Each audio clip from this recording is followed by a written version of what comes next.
바로 이 얘기를 지금부터 짚어보겠습니다. 정확히 한국 시간으로 그제 트럼프 대통령이 이제 관세 25%가 적힌 서한 이재명 대통령에게 편지를 보냈다면 우리나라 방위비 너무 안 된다. 지금보다 9배 더 내야 된다라는 얘기가 나오고 있습니다. 민주당도 이제 트럼프 대통령을 정조준하고 나섰습니다. 진성준 의원의 비판과 국민의힘의 얘기부터 차례로 만나보겠습니다. 트럼프 미국 대통령이 방위비 분담금 100억 달러를 요구했습니다. 동맹국가에 대한 존중이나 예의라고는 찾아볼 수 없는 과도하고 또 무도한 요구입니다. 더구나 사실관계를 아는지 모르는지 왜곡까지 하고 있어서 실로 유감스럽습니다. 여권 일각에서는 이성락 국가안보실장의 방미가 성과가 없자 한미 정상회담이 꼭 필요하나 이런 기류마저 있다고 합니다. 국민과 기업이 느끼는 절박함에 비해 정부 여당이 준비와 메시지는 아니하게만 합니다. 우리 정부도 더 이상 보은성 특사 파견에 의존할 수 없습니다. 전문가를 보내십시오. 트럼프 대통령의 전략적 모성에 흔들리지 않도록 정부가 명확한 원칙과 협상안을 갖춰야 합니다. 트럼프 대통령이 전 세계 경제판 관세로 흔들고 있고 안보판도 좀 흔들려고 하고 우리나라를 압박하고 있으니까요. 어제 저희 채널의 단독 보도 내용을 한번 보겠습니다. 이현정 의원님. 네. 이재명 정부가 지금 생각하는 건 트럼프 대통령이 관세 협상을 이렇게 압박하면 안보 패키지 딜로 전시작전권을 우리나라에 가져오는 일종의 거래를 하는 것도 검토 중이다. 어떻게 판단하십니까? 저는 저게 굉장히 잘못된 협상 전략이라고 봅니다. 전시작전권을 우리가 가지고 있다는 것은 우리한테 유리한 카드가 아닙니다. 사실 저거는 어떤 면에서 보면 미국의 유리한 카드를 우리가 만들어주는 그런 상황이라고 봅니다. 왜냐하면 우리나라는 지금 작전권이 평시에는 우리나라가 있습니다만은 전시에는 한미연합사의 작전권이 있습니다. 즉 미국의 작전권이 있죠.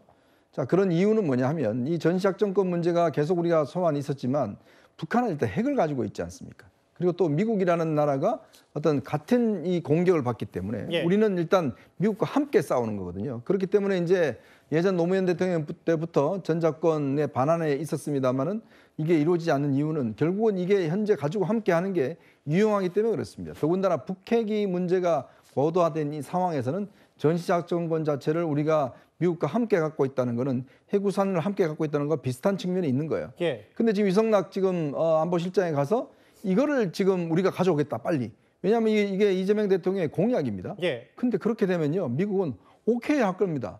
왜? 사실 지금 미국은요 지금 트럼프 대통령이 주한미군에 대한 지금 재편을 하려고 하거든요. 주한미군을 아예 스트라이크 부대라든지 빼려고 지금 하고 있습니다. 이걸 다른 쪽으로 인도 태평양 부대로 지금 전환하려는 추진을 하고 있어요. 그러면 미국 입장에서 보면 전작권 가져간다? 그래 가져가세요.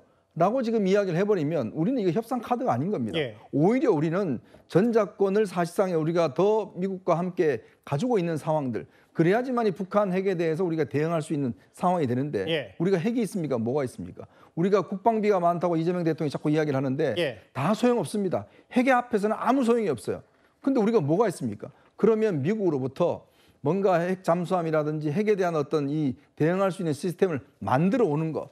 저는 그게 협상의 가장 중요한 거죠. 즉 우리가 방위비 분담금을 좀 높여주더라도 미국이 우리의 어떤 안보를 핵 안보를 지킬 수 있는 걸 해야 되는데 지금 이성락 의원 이 국가안보실장은 전작권을 지금 뭐 우리가 빨리 가져오겠다?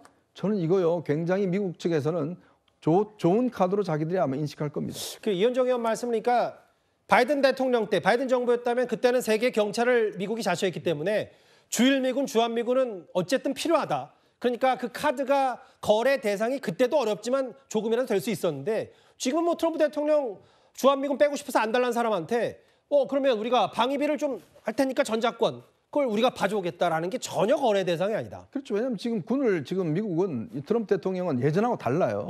이미 지금 다 군을 빼려고 하고 있는 상황이기 때문에 이 접근은 옛날에는 어떤 뭐 통할지 모르겠지만 지금 트럼프 시대에는 전혀 맞지 않은 전략입니다. 최진봉 교수님, 이게 뭐 장기적으로 전시작전권을 가져온다는 데는 뭐 전현직 정부가 공감하더라도 이걸 바로 지금 관세와 이걸 거래 대상으로 삼으면 그 앞으로 뭐 군생활 더 해야 되는 거 아니냐, 우리 국가안보에 구멍이 뚫리는 거 아니냐, 이런 비판을 어떻게 받아들이세요? 이성락 실장의 발언이 전시작전 한수는 장기적 현안이라잖아요. 예. 그러니까 지금 당장 하는 거라고 보지 않고요, 저는. 그래서 이거는 이제 장기적 관점에서 하는 거라고 보여지고, 물론 뭐 보도에 나온 내용을 인용해서 정부 소식통이라고 얘기를 했는데 누가 얘기했는지 제가 잘 모르겠고요.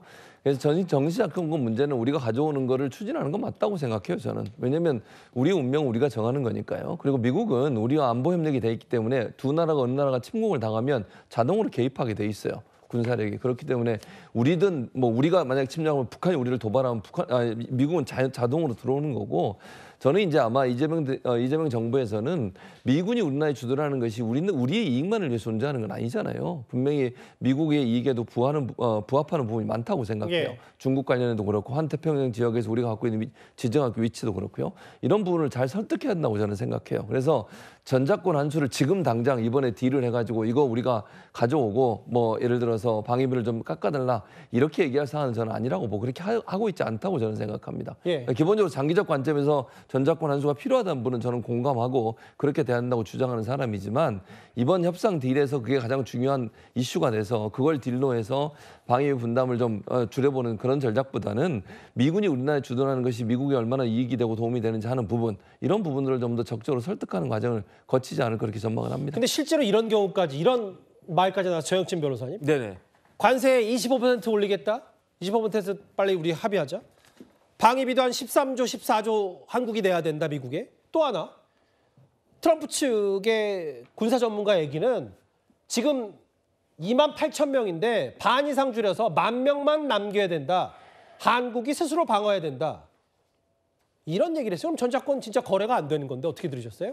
만약에 지금 대한민국에 주한 미군이 28,500명 있거든요. 그런데 10,000명만 남게 되면 어떤 일이 벌어지겠습니까? 제가 봤을 때 우리나라 주식시장부터가 어떻게 될 것인가, 우리나라에 투자하겠다라고 한 사람들이 어떻게 될 것인가, 일단 그것도 생각을 해야 될 것 같고요. 예. 경제도 중요하지만 제일 중요한 거 안보 아니겠습니까? 일단은 법적으로 지금 대한민국은 종전 상태가 아니고요. 휴전 상태잖아요. 정전협정만 있을 뿐입니다. 그런데 북한과 정전협정의 당사자가 대한민국이 아니에요. 그 북한하고 1953년에 사인했던 사람은 유엔군 사령관이고요. 유엔군 사령관이 지금 주한 미군 사령관 아니겠습니까? 그런데 어떻게 전시작전권을 우리가 가져오겠다라고 이야기할 수가 있겠는가? 법적으로 그런 문제도 있고요. 제일 중요한 건 뭐냐면은 능력입니다. 우리가 지킬 수 있는 능력이 있어야 되는데 C4I 시스템부터 시작해가지고 지금 이스라엘하고 이란하고 싸우는 거 보세요. 우리가 무슨 아이언돔 같은 거 있습니까? 우리가 능력도 없으면서 그거 가져오겠다라고 하는 것 자체가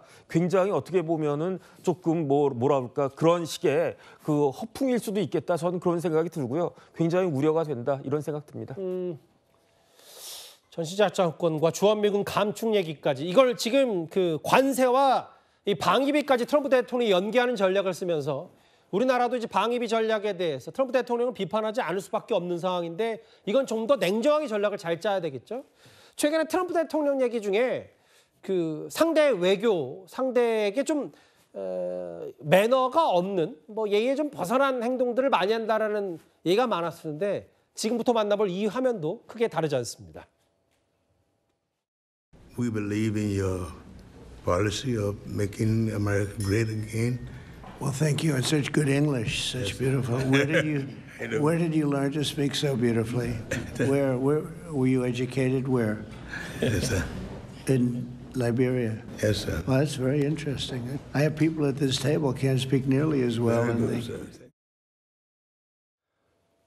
라이베리아라는 나라가 공식 언어가 영어인데 영어 참 잘하시네라는 취지 때문에 참 이건 뭐라고 해야 될지 모르겠지만, 지금 트럼프 대통령의 저런 외교 결례가 하루 이틀 일은 아닌데 백악관도 또 여러 말로 수습을 좀 했더라고요. 일단 그건 그렇고요.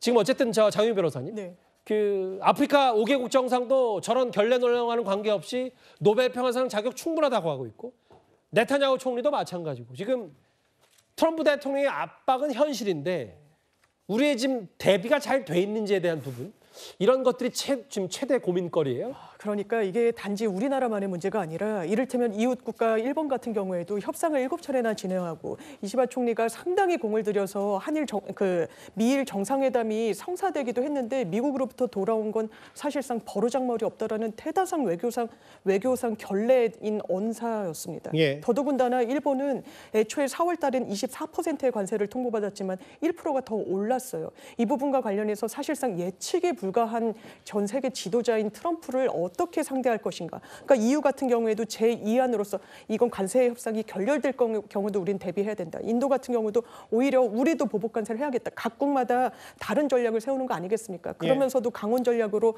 노벨상을 평화상을 좀 수여하겠다. 이런 여러 아이디어가 각국에서 나오는 것 같습니다. 주한미군 감축 엄포 얘기까지 저희가 준비한 2위로 하나하나 짚어봤습니다. 그러면 지금까지 들어온 여러분들의 목소리를 만나볼까요? 첫 번째 댓글입니다. 아스팔트 드릴을 뚫고 캠핑의 기본부터 배우세요라고 쓴소리 하셨어요. 예. 아, 그러게요. 딸 혼자 못 보내서 같이 떠나셨네요. 너무 슬프네요라고 모녀 이제 사고 얘기하셨습니다. 예.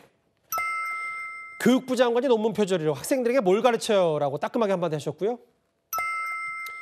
공평하게 두 이진숙을 모두 아웃해라라고 하셨습니다. 예, 마지막 보겠습니다. 지금이 하남자 논쟁할 때인가요? 지지율 좀 보세요. 지지율 19%입니다. 19%. 댓글 5개 모두 감사드립니다.